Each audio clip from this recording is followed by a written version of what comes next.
కోట్ల రూపాయలు 5 కంపెనీల కన్సార్టియంలో ఇచ్చినారు కదా. ఆ 5 కంపెనీల కన్సార్టియం మీరు ఏం సమయం కేటాయించారు? 18 నెలలు కేటాయించారు. 18 నెలల్లో డిపిఆర్ ఇవ్వాలంట. మీకు ప్రూఫ్ కూడా చూపిస్తా. మీ మహేష్ కుమార్ గౌడ్ గారు చెప్పిన ప్రెస్ మీట్ కూడా మా దగ్గర ఉంది. మీకు కావాలంటే వీడియో వినిపిస్తా, ఆడియో కూడా వినిపిస్తా. 18 నెలల సమయం కేటాయిస్తే మీరు ఈపీఆర్ కే 18 నెలలు కేటాయిస్తే పనులు ఎప్పుడు స్టార్ట్ అవుతాయండి? డిపిఆర్ అసలు ఎప్పుడు ఫైనల్ అవుతుంది? పనులు ఎప్పుడు స్టార్ట్ అవుతాయి? సుందరీకరణ ఎప్పుడు పూర్తవుతుంది? ప్రభుత్వంలో ఉంటారా? ఏం మాట్లాడతారండి? ఇంకో విషయం చెప్తా. డిపిఆర్ లేదా మూసీకి డిపిఆర్ లేదా? మూసీ రివర్ ఫ్రంట్ బోర్డు ఉంది కదా.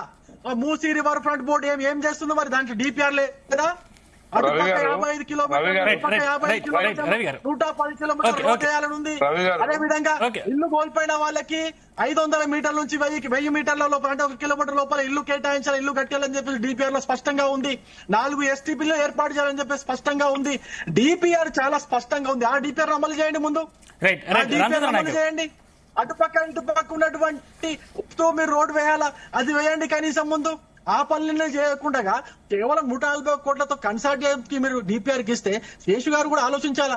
శేషు గారు కూడా మీరు చాలా మేధావి, మీకు తెలిసిన విషయాలు చాలా ఉంటాయి. కన్సార్టియంకే 140 కోట్లు కేటాయిస్తే మీరు ఉన్న డిపిఆర్ ఏం చేయమంటారు? సరే, మీరు దాన్ని కూడా కౌంటర్ వేస్తుండొచ్చు. కాళేశ్వరం ప్రాజెక్టు కాస్ట్ 30 కోట్లే ఉండింది, 1,00,000 కోట్లు డిపిఆర్ తీసుకుని బీజేపీ ఎక్కడ పోయింది? 1,00,000 కోట్లు డిపిఆర్ తీసుకొని పోయినప్పుడు బీజేపీ కొట్లాడింది. కాళేశ్వరం ని ఏటీఎం లాగా వాడుకుంటుంది బీఆర్ఎస్ అని చెప్పేసి చెప్పింది మేమే. నేను ఇంకో విషయం కూడా చెప్తున్నా డోర్నకల్ ఎమ్మెల్యే గారు, కాళేశ్వరం పైన మీకు దమ్ముంటే మీరు మేడిగడ్డ పైన మొన్న ప్రెజెంటేషన్ పెట్టిరు. మా బీజేపీ పెట్టినటువంటి ప్రెజెంటేషన్ చూడండి. దాదాపు 8 ప్రెజెంటేషన్స్ ఈ యొక్క కాళేశ్వరం 2017 నుంచి 2018 నుంచి ఇప్పటి వరకు కూడా 8 ప్రెజెంటేషన్స్ ఇచ్చినాం. మేము 8 ప్రెజెంటేషన్స్ ఇచ్చినాం. దాదాపు 8 ప్రెజెంటేషన్స్ ప్రతి ఒక్క దగ్గర ఎక్కడ డిపిఆర్ లో లేని పనులన్నీ చేస్తున్నారు. ఆ పనులలో ఆ డబ్బులు ఎక్కడి నుంచి వీళ్ళు సేకరిస్తున్నారు, ఎంత డబ్బు వీళ్ళు వృధా చేస్తున్నారు అనేది కూడా చాలా స్పష్టంగా మేము చెప్పినాం. ఎక్కడ ఉందేమో చూపించండి. మేము పోరాడతాం బీఆర్ఎస్ పార్టీ పైన. ఇప్పుడు మీరేం చేస్తున్నారు?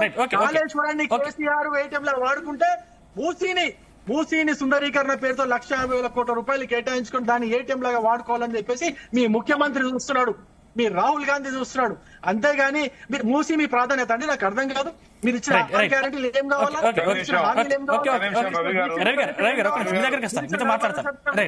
ఏం కావాలా? ఇప్పుడు వినోటోడు ఉంటే వినోటోడు చెవిటోడు అయితే చెవిటోడు ఎంతనే చెప్తారు. కేంద్రంలో మోడీ గారు చేసిన మోసాలు అంత ఇంత కాదు. రవి గారు కోట్ల ఉపాధి ఉద్యోగాలు కల్పిస్తాన్న మోడీ గారు కల్పించలేకపోయిండు. ఉన్న పరిశ్రమలన్నీ ప్రైవేటైజేషన్ చేసి ఉన్న చూసి బడుగు బలైన వర్గాలకు రిజర్వేషన్ లేకుండా చేసిండు. మోడీ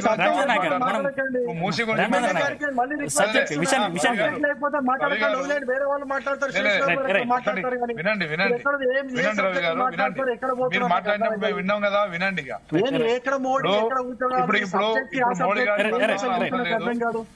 మోడీ గారి గురించి టైం వచ్చినప్పుడు మాట్లాడదాం. కానీ మూసీ రివర్ మన ఫ్రంట్ అనేది మీరు అంటే పోటీ పెట్టి దాదాపు